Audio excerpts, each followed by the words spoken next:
Hi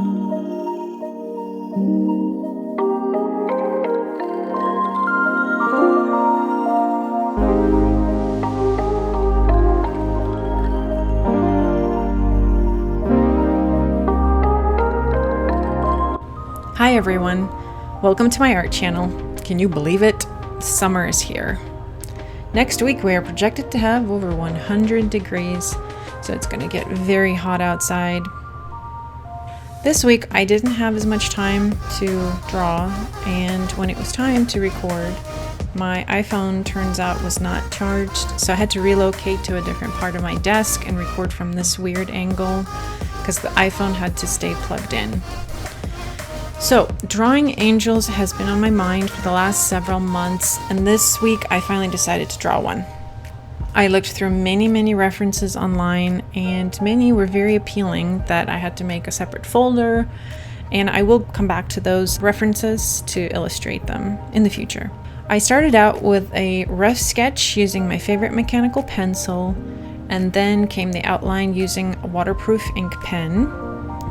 Then after erasing all the pencil lines, I like to thicken up the ink lines to separate the different elements, like the dress apart from the hair, and also that adds more dimension. Next came a very light wash of watercolors, and then I followed it up with Prisma colored pencils. The angel's hair and face got some white highlights using a white gel pen. And then I wanted to add more dimension, so I grabbed my alcohol markers and gave the feathers of the wings more shadow and depth. Lastly came a gold glitter marker. That was a lot of fun. I like to add glitter and highlights. And also I used a black thin tipped marker to add variety to the line work. When I grabbed a pink alcohol marker, I should have checked the tip of the marker before using it on such a sensitive area as the face, but I didn't, and it turns out it had black residue on the tip, which smeared her cheek. When my husband saw the final result, he said it looked like the angel was slapped on the cheek, and so a story was born. This angel is licking her wounds, so to speak. She was slapped, and here she is seen recovering her composure. The feathers of the wings were a lot of fun to draw, and because they were repeated, it was very monotonous and relaxing. The left wing was not to my liking. The feathers were too smooth and had very little character, but once I finished the right side, I found my preference for ragged looking feathers and uneven edges, and so I added that effect to the left side using a black ink pen. I wanted to let you guys know that I'm getting very close to finishing my sketchbook, which means very soon I will have a video of the sketchbook flip through. I'm very excited to have that done. Thank you for visiting this week, and I hope you enjoy watching the rest of the video as the illustration comes together. I hope you have a wonderful holiday weekend, and I hope to see you next week for another illustration. Okay, bye!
you.